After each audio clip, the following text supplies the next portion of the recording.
Hi, Pat the podcast editor here. How can you put a price on time? Today, Dan and Lloyd are discussing the minefield of establishing what you should charge for your hard work in whatever market you're in. But you know, the person that comes to fix your broken tap or something, and they fix it in 2 seconds or a minute, and you're not paying them for the 2 seconds, you're paying them for the 10 years of experience. What? 200 quid? That only took you 2 seconds. Well, actually, it's taken me 45 years, love.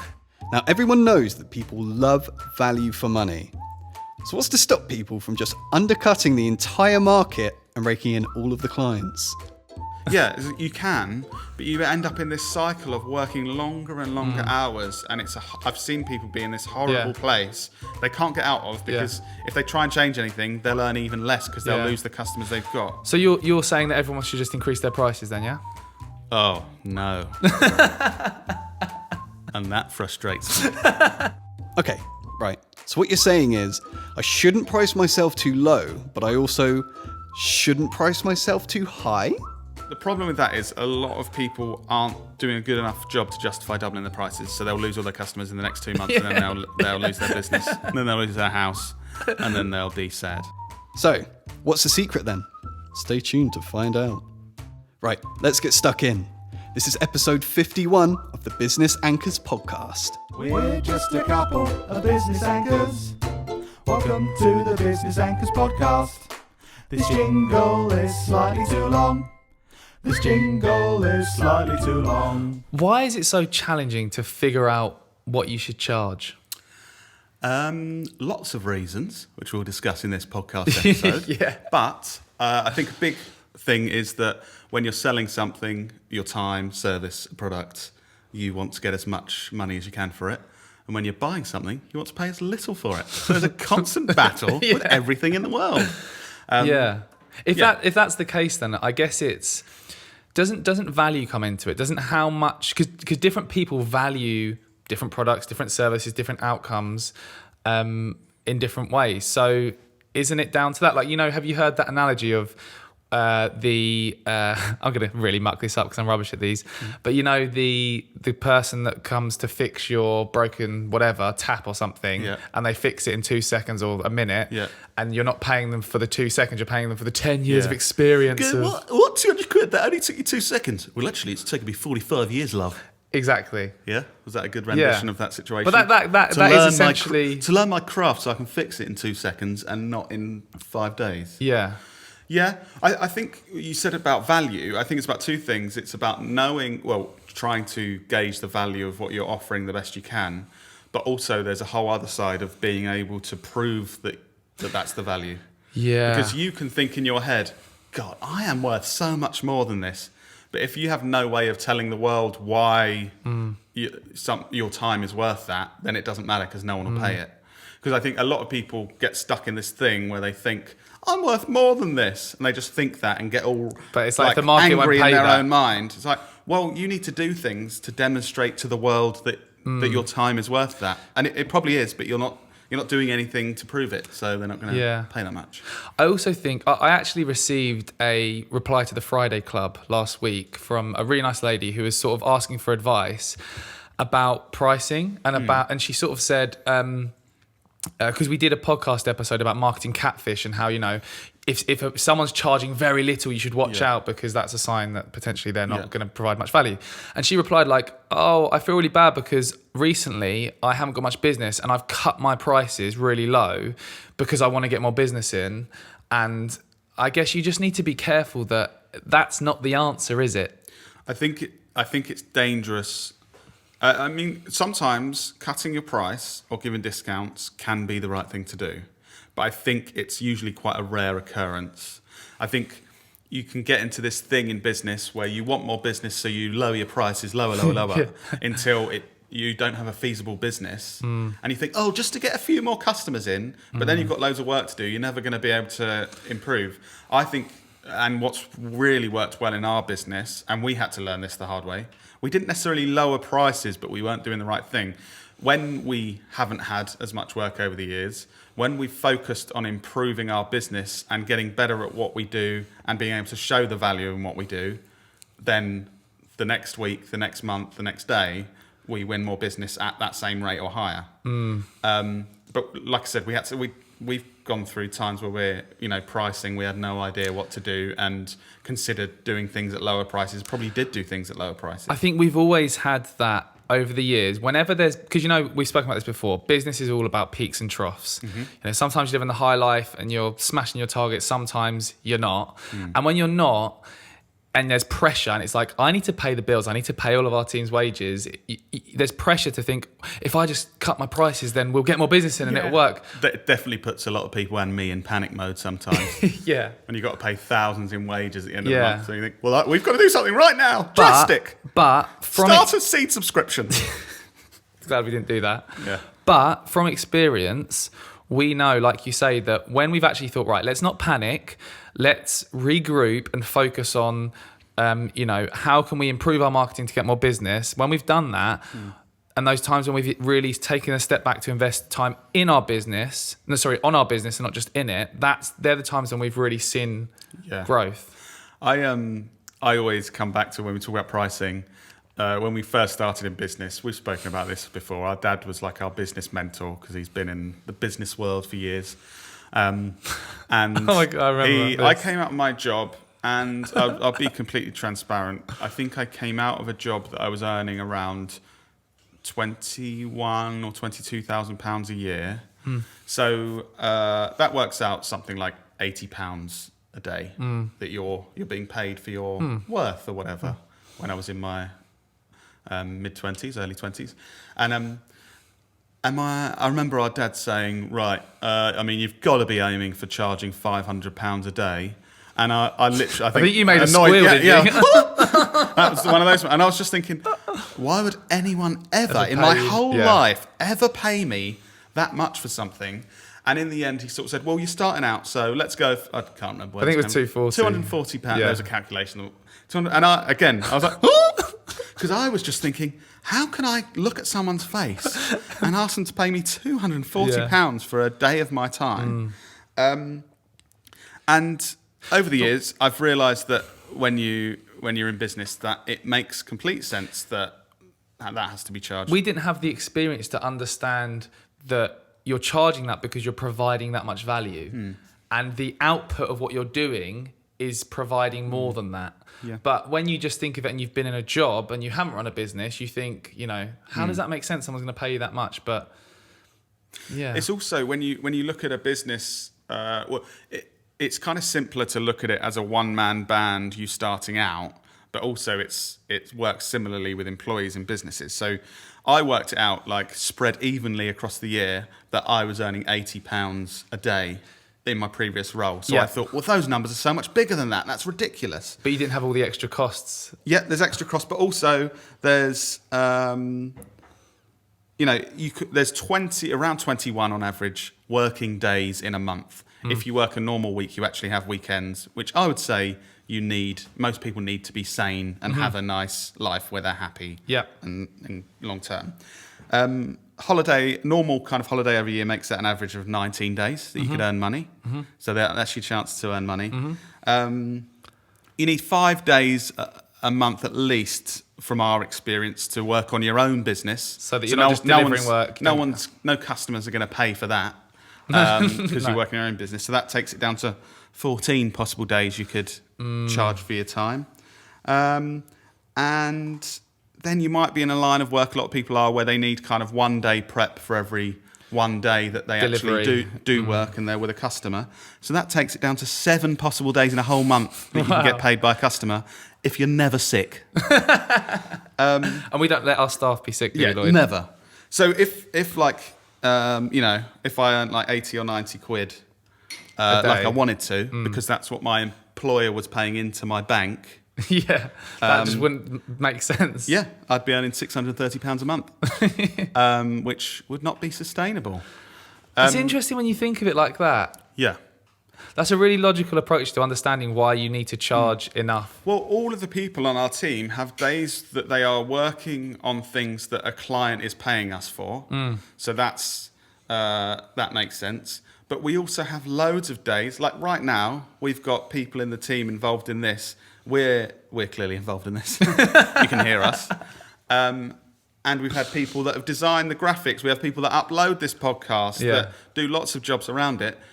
No customer pays for that. Even when you go up from one-man band to a business, there's all those that time. This would come into our working on the business and investing in our own marketing to get new customers and that kind of thing. Yeah. That's interesting when you think of it like that.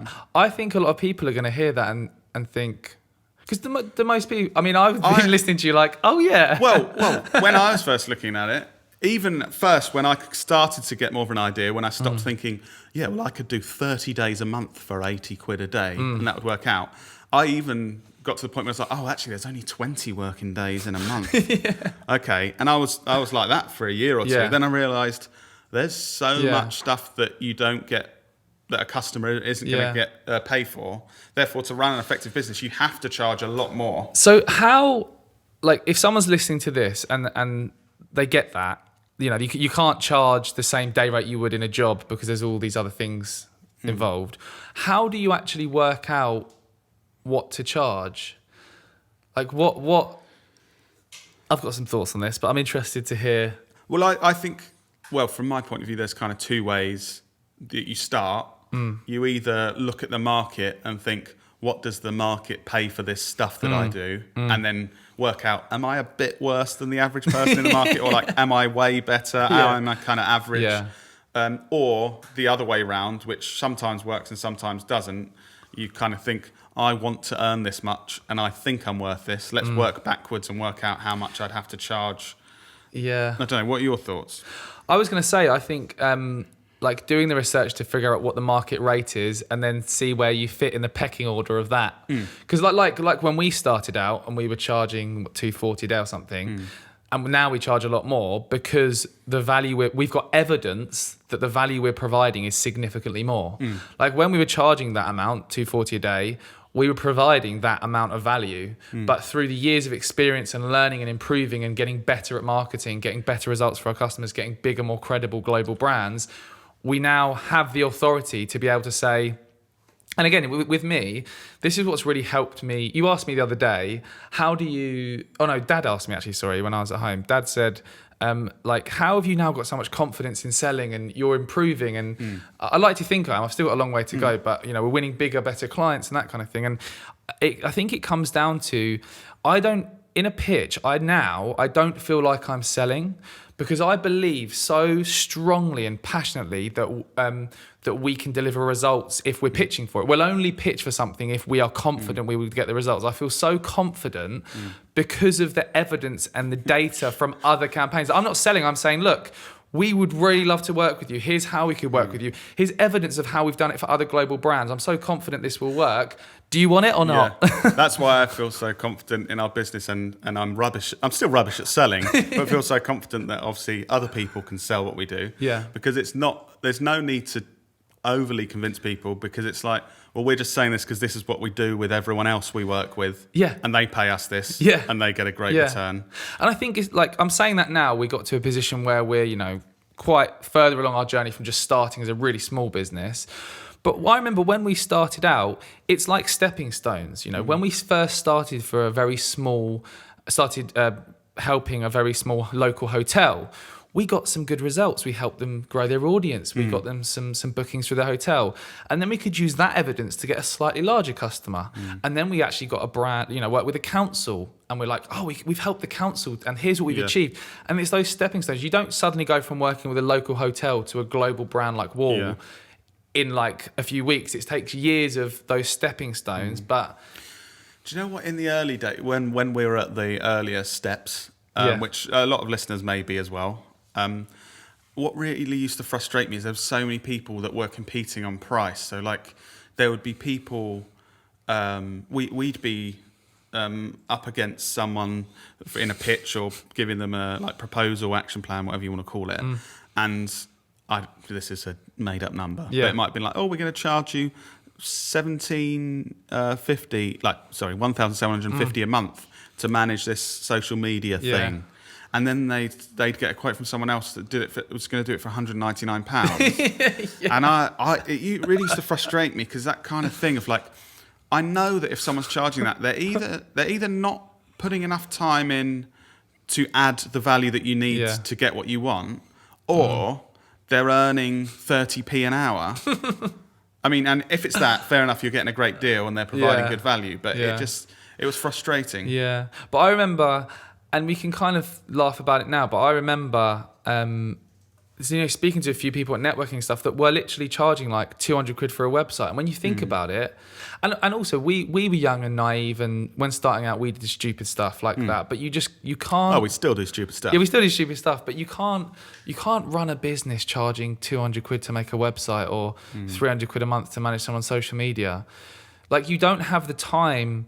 You literally physically don't have the time to deliver the value. I kind of like, I want this to be like a warning to the nation, to all the business anchors out there.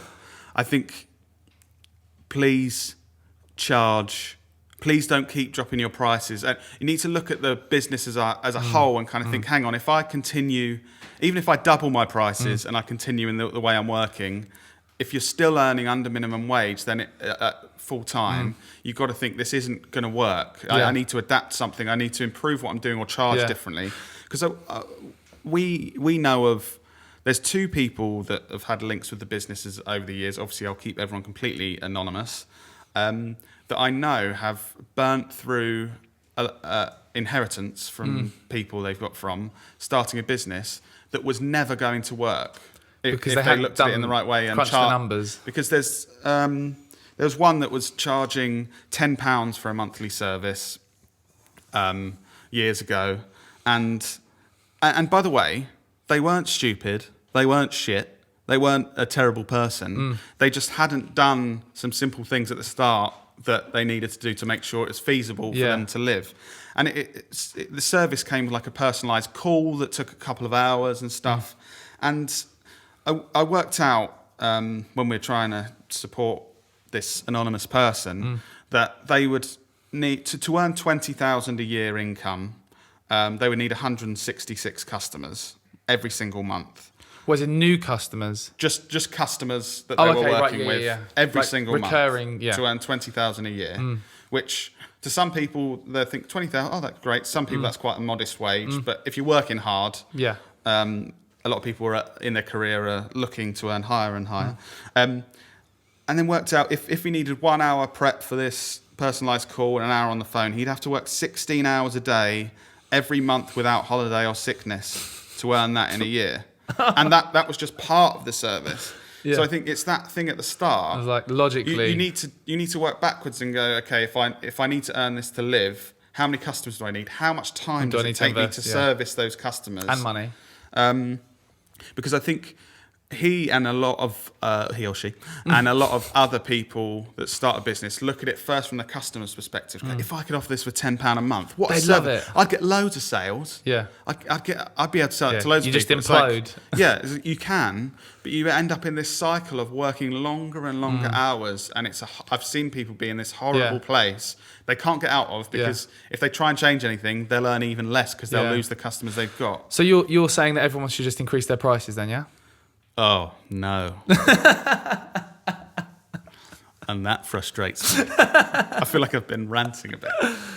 No, but I am playing devil's advocate here because I think some advice out there is, to counteract what you're saying, the solution, Lloyd, is just to raise your prices, just times your prices by 10. No.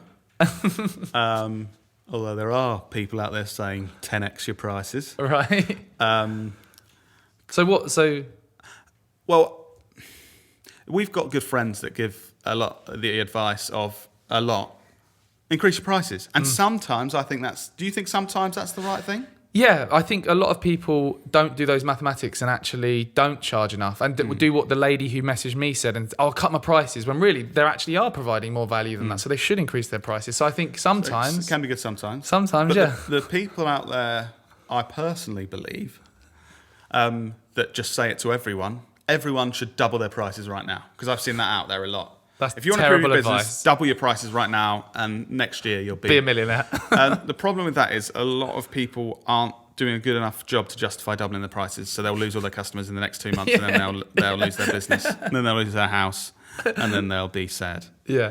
And Yeah, I think a much better focus than double your prices is improve what you're focus on time, improving what you're doing. So you have the charge more. opportunity to Yeah. increase your prices. Yeah. And I don't think we've ever done this, but I read something that I thought was quite a good way of doing this over time. It said something like they had a 50% conversion rate. So if they were pitching for work or whatever, they'd get around 50%. Yeah. And they used to just increase their prices by Until- like 5%. Yeah. Until their conversion rate went under 50%, and then Yeah. they'd be like, Yeah. "Oh, okay, clearly the market's telling me that I'm not that good yet."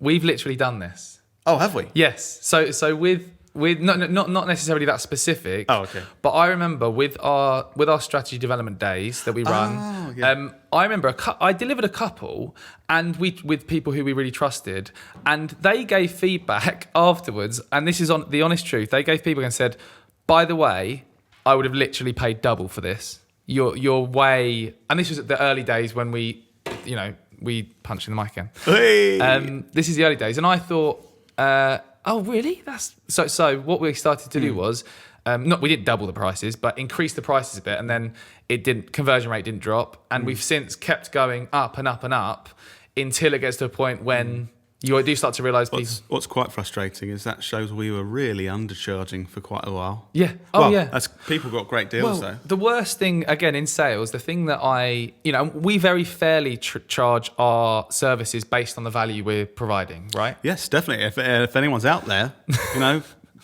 we can demonstrate to you that. Yes, we can.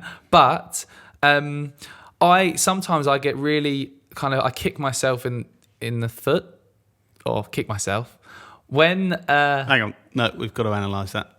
Why did you just say you would kick yourself in the No, I foot? kick myself because. Where? Shut up. I kick myself because when you're pitching and you communicate the investment fees of like, this is what we charge, and someone like literally goes, yep, we want it straight away, you know that the value they see they're getting is way more than you're charging. So potentially you could have charged more. But at the same time, we want to be fair with what we're charging as well. We don't just want to kind of whack up our prices, but... Oh, we made noise at the same time then. God, we are such good brothers and business partners. I've liked this. I've liked this discussion. Good. I hope this is useful because I think pricing is such a difficult thing. Yeah, I think we spoke about smaller businesses in the early stages a lot in it. I think there's things that definitely carry over to businesses like ours. I mean, there's things, when I worked out my thing of, I got paid £80 a day if you spread it across. I've now realised as an employer, the actual costs are to have Much someone more.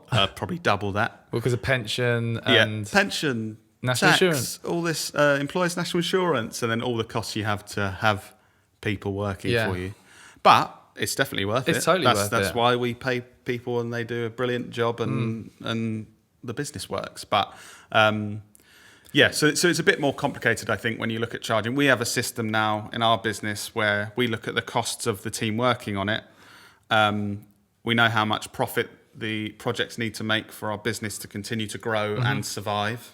Yeah. And that's how we charge it. So we work out, right, we need people to work on this production for this many days over a period of 2 months, and we need video editors to work on it for 7.5 days, and it's going to cost us 4,000 in costs. So Adding it all up. add it all up. Yeah, but if you want to hear more on that, tell us. Yeah. I don't think you do, because Dan's looking at me like, stop talking. No. I think that's good. I think this is we're at a good place. Was there anything else you wanted to say about? Oh, one more thing. I just thought. Sorry. Clearly doesn't want to hear from me, does he? This is a weird thing that Dad taught us as well, to not call pricing and to call it investment fees. Oh, yeah. Because when you talk about pricing, it just sounds like someone's paying for something and not getting in return. What's it cost? Yeah, what's it cost? We never say that. It's all about investment fees. Just like we don't call proposals, we call them action plans, because it's a plan to help you. It's not just a proposal to get money from you. Yeah, there were two more things on this. Bit of psychology behind pricing for you there. Nugget of information there.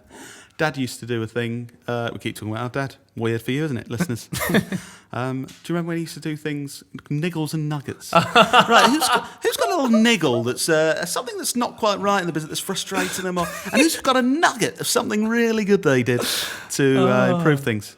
Yeah, I remember that. If you're listening, Dad, you're welcome. I'm not taking the piss out of you, just mentioning niggles and nuggets. Yeah. Right. Cool. That was a really good one. Thanks for listening, guys, and go and tell everyone about this podcast and help us get in the charts again, please. Okay. Oh, you weren't talking to me, but yeah, please do that as well. End podcast.